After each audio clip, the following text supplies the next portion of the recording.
உயிர்த்த ஆண்டவர் இயேசு கிறிஸ்துவில் எனக்கு மிகவும் பிரியமான சகோதர சகோதரிகளே, திருவருகை காலம் 4ஆம் ஞாயிறு, நாள் 21/12/2025. முதல் வாசகம் எசாயா இயல் 7 இறைவாக்கியங்கள் 10 முதல் 14 முடிய. எமானுவேல் இறைவாக்கு எனப்படும் இப்பகுதி 7:14 பழைய ஏற்பாட்டில் முக்கியமான ஒன்று, கடினமானதும் கூட. கிறிஸ்துவ பாரம்பரியம் கிறிஸ்துவையும் மரியாவையும் முன்வைத்து இப்பகுதிக்கு தருகிறது. அதே வேளையில் இப்பகுதி சிரியா எப்ராயிமோடு சேர்ந்து கொண்டு 7:2 யூதாவின் அரசரான ஆகாசுக்கு எதிராக படையெடுத்த போது கூறப்பட்டது கிமு 733 என்பதையும் மனத்தில் இருத்த வேண்டும். ஆகாசு தன் எதிரிகளுக்கு பயந்து அசீரிய மன்னனின் உதவியை நாடுகிறார். அப்போது இறைவாக்கினர், உங்கள் நம்பிக்கையில் நிலைத்திராவிடில் நீங்களும் நிலைத்து நிற்க மாட்டீர்கள் 7:9 என்று ஆகாசுக்கு உரைத்து, அவர் அசீரிய உதவியை நாடுவதை விட ஆண்டவரின் உதவியை நாடுவதை மேல் என்கிறார். அதற்கு சான்றாக ஓர் அடையாளமும் தருகிறார். அதுதான் எமானுவேல் இறைவாக்கு. கன்னிப்பெண் கருத்தாங்குவர். எபிரேய மூலத்தில் இளம்பெண் ஹல் அல்மா என்றுள்ளது. எனினும் கிரேக்க மொழி பெயர்ப்பாளர் இதை சிறிது தெளிவுபடுத்தி கன்னிப்பெண் பிட்டூலா என்று அழைக்கிறார். மத்தேயு இம்மரபையை பின்பற்றி, இதோ கன்னி கருவுற்று ஓர் ஆண் மகனை பெற்றெடுப்பார் மத்தேயு 1:22-23 என்பதை மரியா மேலும் இயேசுவின் மேலும் கூறப்பட்ட இறைவாக்காக காட்டுகிறார். இளம்பெண்ணின் மகன் இறைவாக்காக உரைக்கப்பட்ட சூழலில் ஒருவேளை எசையா இறைவாக்குகளின் பொது நோக்கோடு காணும்போது இது தாவீது குலத்தில் தோன்ற இருக்கும் மெஸ்ஸியா அரசரையும் சுட்டும் எனலாம். மரியா வழி இயேசுவிடம் செல்ல வேண்டும். திருவருகை காலத்தில் மரியாவும் நம்மோடு இருந்து இயேசுவின் வருகைக்கு நம்மை தயார் செய்ய வேண்டும் என்பது தெளிவு. அன்றாட சொற்களிலே நம்பிக்கை வைப்போம். ஆகாசு இறைவனிடம் அடையாளம் கேட்க மறுக்கிறார். அசீரியன் ஆட்சிக்கு தன்னையும் தன் மக்களையும் ஆட்படுத்த விரும்புகிறார். ஆனால் தம்முடைய மக்களை சுதந்திரவாளிகளாக காப்பாற்ற இறைவனும் ஆகாசின் திட்டங்களை தவிடுபொடியாக்குகிறார். மனிதர் மேல் அவன் நம்பிக்கை வைக்கக்கூடாது, விடுதலை மக்களை விலைக்கு விற்கக்கூடாது என்று அவருக்கு அறிவூட்டுகிறார். தாவீதின் வீட்டாரே கேளுங்கள், மனிதரின் பொறுமையை சோதித்து மனம் சலிப்படைய செய்தது போதாத 7:13 என்று இறைவாக்கினர் வழி அவருக்கு புத்தி புகட்டுகிறார். 7:14 இறைவனின் திட்டத்திற்கு முன் மனிதர் எதிர் நிற்க முடியுமா? நாம் ஒன்று நினைக்க தெய்வம் ஒன்று நினைக்கலாம் அல்லவா? தம்மை எதிர்த்து நின்ற பவுலடியாரை கலங்கடித்தவர் அல்லவா நம் இறைவன்? திருத்தூதர் பணி 9:1-19 நாமும் எவ்வளவு நாள் கடின இதயம் உடையவர்களாய் இருப்போம்? நம்முடைய கல்லான இதயங்களை உடைத்துவிட்டு எசேக்கியேல் 38:26 இறைவனுக்கு உகந்த இதயங்களை பெற இந்நாட்களிலே அயராது வேண்டுவோம். 2ஆம் வாசகம் ரோமையர் இயல் 1 இறைவாக்கியங்கள் 1 முதல் 7 முடிய. ரோமையருக்கு எழுதிய திருமடலின் முன்னுரையில் இறை மக்கள், நற்செய்தி பணியாளர், இவர்களது அழைப்பு, பணி முதலியன பற்றியும் நற்செய்தி என்றால் என்ன என்பது பற்றியும் பவுலடியார் கூறுகிறார். திருவருகை காலத்திலே நமது அழைப்பு, கடமைகள், நற்செய்தி பணி பற்றி தியானிக்க இந்த வாசகம் பெரிதும் உதவலாம். நாம் இறை மக்கள் ஆகும்படி அழைக்கப்பட்டுள்ளோம். கிரேக்க மூலத்தில் புனிதர்கள் ஹாகியோய் என்றிருக்கிறது.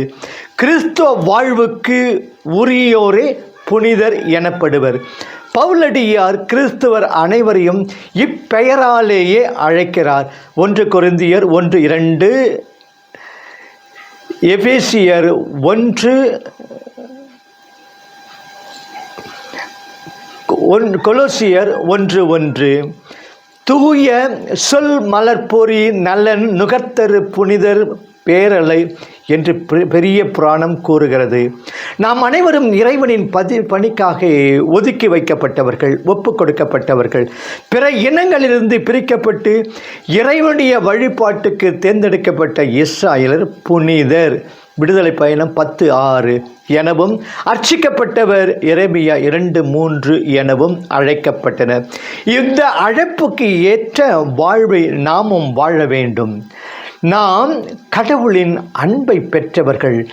கடவுள் நம்மை அன்பு செய்ததினாலே தான் நம்மை அழைத்தார். இதோ என் ஊழியர், அவருக்கு நான் ஆதரவு அளிக்கிறேன், நான் தேர்ந்து கொண்டவர் அவரால் என் நெஞ்சம் பூரிப்படைகிறது.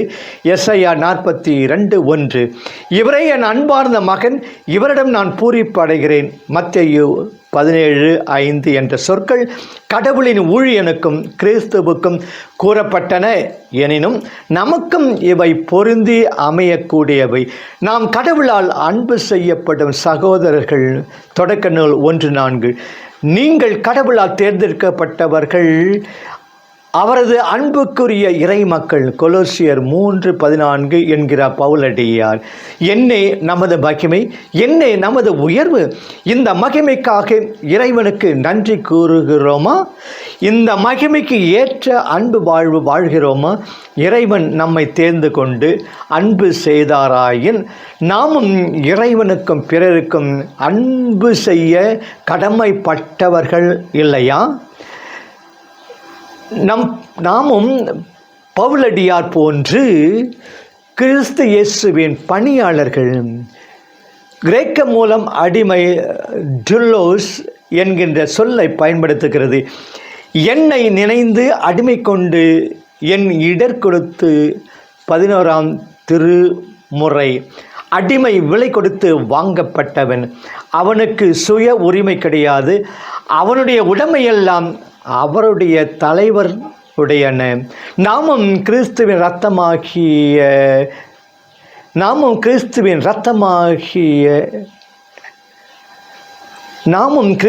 இரத்தத்தால் விலை கொடுத்து வாங்கப்பட்டவர்கள். 1 கொரிந்தியர் 6:20, 7:21, 23 நாமும் இறைவனுக்கு அடிமைகள். மோசே, ஆபிரகாம் முதலியோர் தம்மை இறை அடிமைகளாலே கண்டனர். தூய பவுலடியார் நம்மையும் தம்மையும் கிறிஸ்துவின் அடிமைகள் என்று குறிப்பிடுவதன் மூலம் கிறிஸ்து கடவுளே என்று காட்டுகிறார். மேலும் அடிமைக்குரிய தொண்டு புரியவும் நம்மை அழைக்கிறார். நற்செய்தி பணி வழி கிறிஸ்துவுக்கும் கிறிஸ்துவ சமூகத்திற்கும் நாம் தொண்டு புரிய அழைக்கப்பட்டிருக்கின்றோம். தொண்டரடி பொடி ஆழ்வார் போன்று இறைவனுக்கும் அவர் தொண்டர்களுக்கும் நாம் அடிபணிந்து சேவை செய்கிறோமா? கிறிஸ்துவே அடிமையின் வடிவை ஏற்று பிலிப்பியர் 2:7 கீழ்ப்படிதல் வாழ்வு வாழ்ந்தார் என்றால் லூக்கா 2:51 அது நமக்கு படிப்பினை காட்டுவதற்காகவோ அன்றோ? நாம் பவுலடியார் போன்று திருத்தூதர்கள், அனுப்பப்பட்டவர், அப்போஸ்டலோஸ் என்று பொருள்படும் இச்சொல் விரிந்த பொருளில் நம் அனைவரையும் குறிக்கும். கிறிஸ்து இயேசு மனிதர்களிடையே பிறந்த இறந்து உயிர்த்தார். கிறிஸ்து இயேசு மனிதர்களிடையே பிறந்து இறந்து உயிர்த்தார். அவரே மனுக்குலத்திற்கு மீட்பையும் வாழ்வும் அளிக்கும் கடவுள் என்ற நற்செய்தியை அறிவிக்கவும் அந்த நற்செய்தியின் மதிப்பீடுகளுக்கு ஏற்ப வாழ்வு நடத்தவும் நாம் இறைவனால் அழைக்கப்பட்டுள்ளோம். நற்செய்திக்கேற்ற வாழ்வு நடத்துகிறோமா? கிறிஸ்து பிறப்பு நமக்கும் நம்மை சூழ்ந்தோருக்கும் நற்செய்தியாய் அமைய வேண்டியவற்றை செய்கிறோமா? 3ஆம் வாசகம் நற்செய்தி மத்தேயு இயல் 1 இறைவாக்கியங்கள் 18 முதல் 24 முடிய. இயேசு பிறப்பு பற்றி தாம் மரியாவிடமிருந்து கேட்டறிந்தவற்றையே மத்தேயும் லூக்காவும் குறிப்பிடுகின்றனர் என்பார் ஆய்வாளர். மத்தேயு தன் நற்செய்தியை சிறப்பாக யூத மக்களுக்காகவே எழுதினார். எனவே பழைய ஏற்பாட்டு இறைவாக்குகளை எடுத்து கூறி அவை இயேசுவின் வாழ்வில் நிறைவேறியுள்ளதை சுட்டி காட்டுகிறார். மனு உருவான வார்த்தை தெய்வ திருமகனே என்பதை வலியுறுத்துகிறார். யோசேப்பு நீதிமான். யோசேப்புக்கும் மரியாளுக்கும் மன ஒப்பந்தம் முடிந்துவிட்டது. யூத மரபுபடி இக்காலத்தில் இவர்கள் கணவன் மனைவியாக கூடி வாழலாம். ஆனால் அப்படி வாழும் முன் மரியா கருவுற்றிருப்பதை யோசேப்பு அறிந்தார், அதிர்ச்சி அடைந்தார். எனினும் அவரை ஐயுற அவரது மனம் இடம் தரவில்லை. அவர் நீதிமானானதால் தானே அவரை விட்டு விலகிவிட தீர்மானித்தார். மத்தேயு 1:19. அப்பொழுது தான் ஆண்டவரின் தூதர் அவருக்கு தோன்றி, கடவுளுடைய ஆவியின் தனி அருளால் மரியா தன் கருவிலே உருவிலானை தாங்கியுள்ளார் என்று விளக்கம் அளிக்கிறார். 1:20. மரியா மீது யோசேப்பின் மதிப்பு இப்போது அதிகரிக்கிறது. அனைத்தையும் ஐயத்துடன் பார்க்கும் சமுதாயத்தில் யோசேப்பு ஒரு தனி ரகம் எனலாம் குடும்பத் தலைவர்களுக்கு ஓர் எடுத்துக்காட்டும். அன்பும் அரணும் உடைத்தாயின் இல்வாழ்க்கை பண்பும் பயனுமது என்கிறது குறள். ஆவியார் வாழ்வு அளிப்பவர்.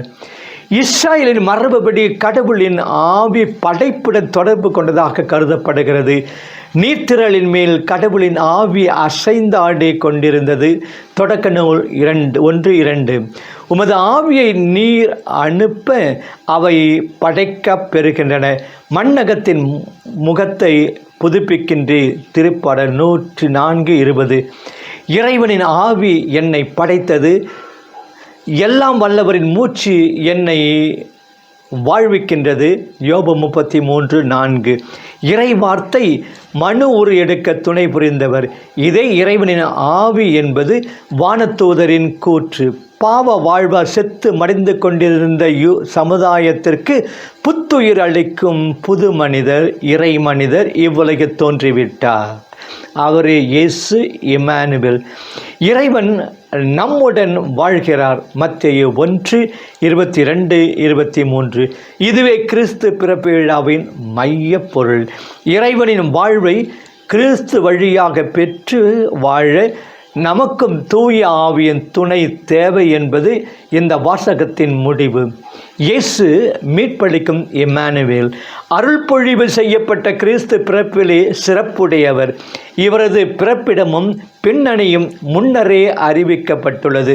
கன்னி பெண் கருதரிப்பார் என்ற எசாயாவின் இறைவாக்கு எசாயா 7:14 இன்று நிறைவேறியுள்ளதாக மத்தேயு சுட்டி காட்டுகிறார்.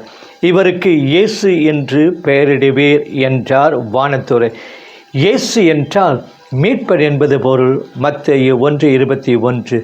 கடவுள் மனிதனானது மக்களை பாவத்தினின்று மீட்பதற்கே ஆகும்.